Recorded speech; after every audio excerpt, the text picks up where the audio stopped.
Hi. So when I'm dying, I might just ask you to just get me that book. Taylor Jenkins, the way they this is not the best lighting I can have, right? December has been such an amazing month. Like, what a way to say goodbye to 2022. Thank you for giving me my best books. Okay, let's see if I haven't forgotten the drill.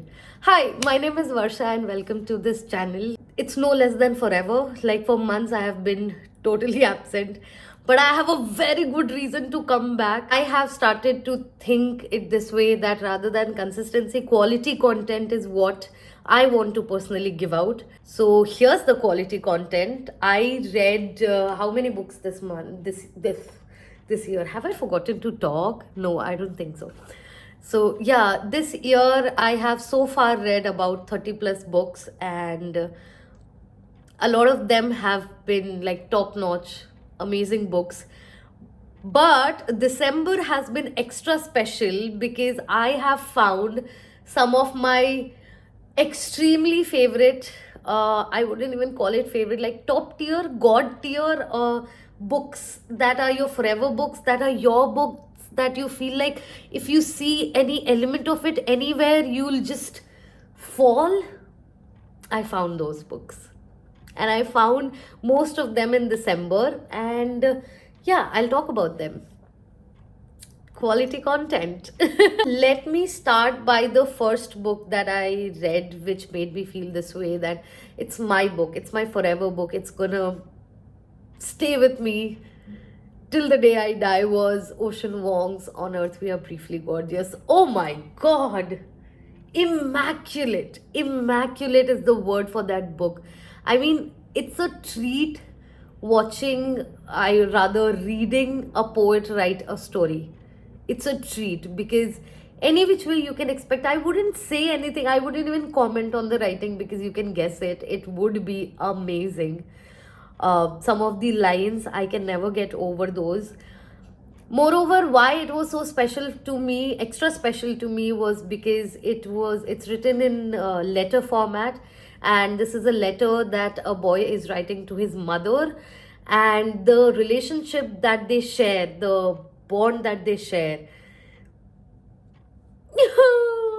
made me cry so many times. So yeah, that was really personal. I said this a lot of times while reading that book, that Wong, why are you doing this to me? He literally gave words to certain feelings that I would never have been able to express. He expressed it for me through that book. So that is why it was very special to me, and it is my forever book. It will always be. So when I'm dying, I might just ask you to just get me that book for one last time to read. It's that book. So the next book I want to talk about is this masterpiece. This book made me understand what world building can do, what atmosphere and vibe building can do. This book is very little of plot, mostly vibes. Yes. This book is about our protagonist Piranesi, who's trying to understand the isolated world that he has been living in. He believes that he has always lived there, but maybe not. Right? He just sees this one person once in a week. What a shitty life that is. But he loves it. He loves the house. Why does he love the house? I feel Susanna Clarke just mixed some crack or some real good stuff in it, because I was on a high. I was on a high when I was reading this. I was mesmerized. I was leaving. I was having this out of body experience at times where I was looking at myself and feeling like, okay, Varsha, if you are in this house, imagine you're sitting here and there's an ocean running past by you. There are seagulls. There's an albatross up on top. And you're talking to the albatross. I had that out of body experience because of this book, because of what writing can do. So, Susanna Clarke, take my applause, take a bow from me. Okay, next book I want to talk about is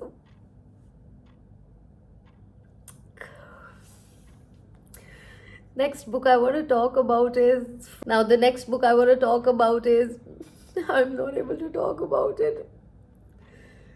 Oh, okay. The next book that I want to talk about is written by the one and only, the woman I, that is what she does to me every time with every book. I mean, I have read, this was the third book that I read by her. Same feeling, same feeling. Yes. And I'm talking about Taylor Jenkins Reid. And the book that I'm talking about is One True Loves. First of all, what a title, right? What is that title? What does it tell you? It tells you the entire story somewhat, because that is what it wants to convey, that there is not just one true love you can have. There can be multiple types of love you will have in your life, and all of them can be true. Why not? I love that. I have always been a believer of that idea. But when it comes from this woman, she writes so well. She writes her characters so well. I don't think it's a long book. Even Evelyn Hugo and Daisy Jones weren't long books.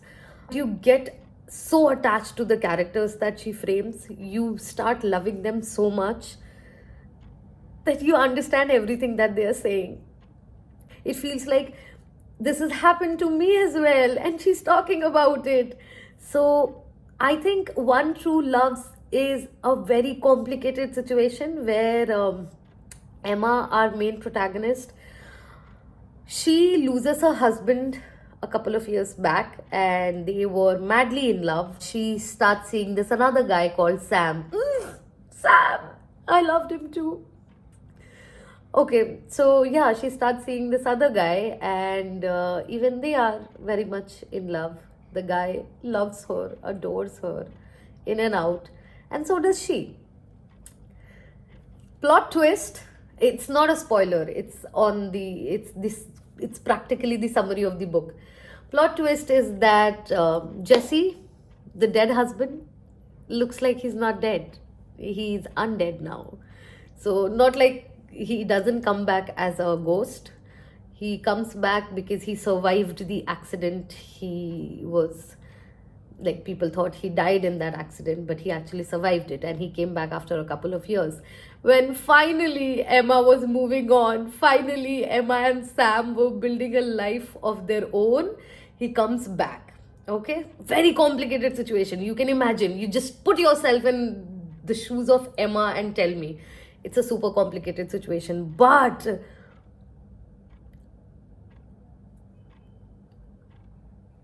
this is the entire plot. You don't get a lot out of the story plot wise. This is the plot. But only Taylor Jenkins Reid can do this, where she just takes the characters, fleshes them out so well that you start feeling like you are in their position. What would you do? What would you want? You start questioning yourself. I started fighting with myself, who's better? Who should she be with? I didn't know who to root for. Whether to root for Emma and Sam, whether to root for Emma and Jesse. And then throughout the book, you have this dilemma on what she's going to do. And then when she does what she does, it's so justified. I read it on audiobook, and now I need a physical copy, because certain lines that I heard on the audiobook, I need them in front of me. I need to underline them. I need to engrave them. I need to maybe tattoo a couple of them. Yes. So that's what the book did to me. Not that everybody gets a second chance at love, but a lot of us have this idea that there's just one particular person, one true love that happens to us, but probably not. Probably not.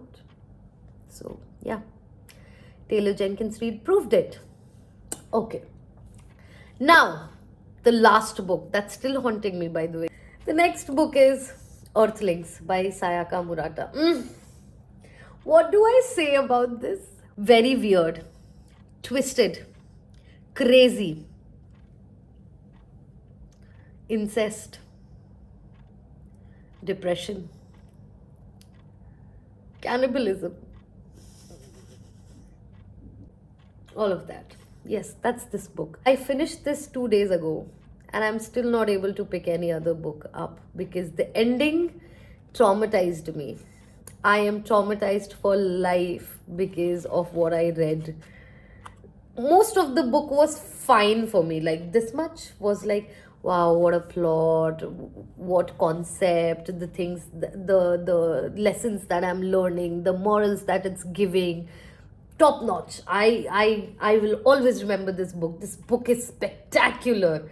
And then came the last 20 pages of it, and along with it being spectacular in my head, it became a torture because every word that I was reading, I was like, no, please don't, please don't, oh my god, no, no, not that, not that. That was my reaction throughout. I don't know, can you describe it in a word? Please describe it for me.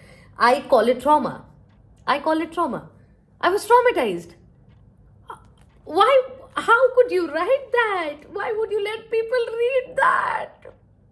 I read a lot of books, but I don't think I have a lot of triggers. It triggered me.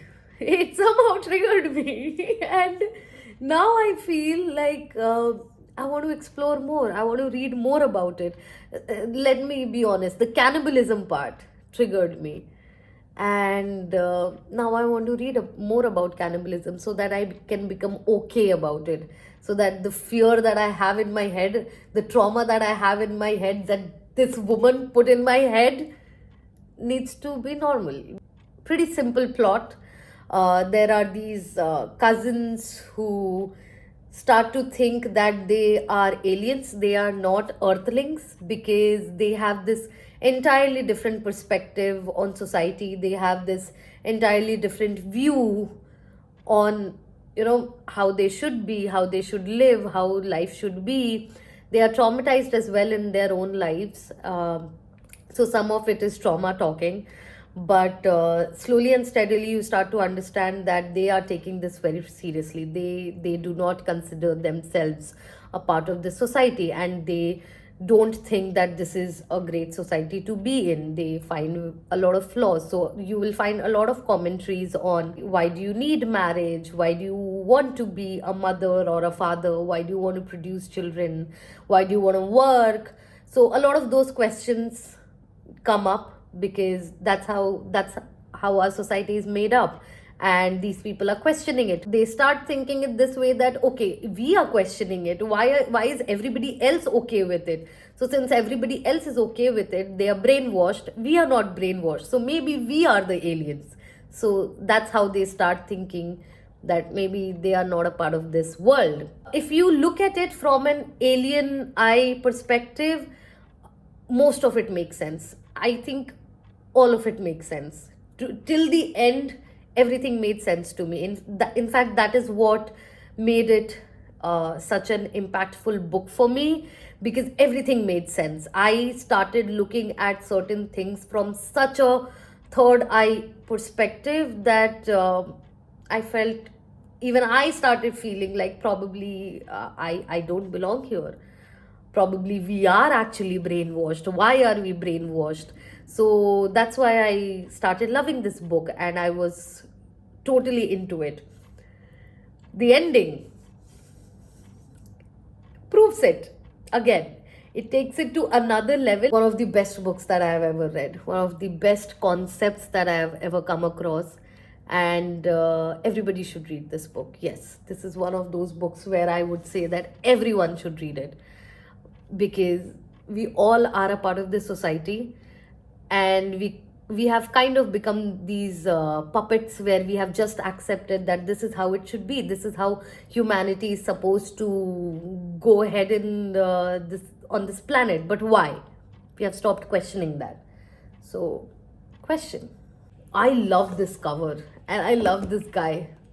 His name is Piyut. That was why my reading year is ending on such a great note. I'm so happy. I mean, reading wise, the entire year was pretty good, I would say. But the bang with which it is ending, I had to make this video to let you know that I'm having a great time in December.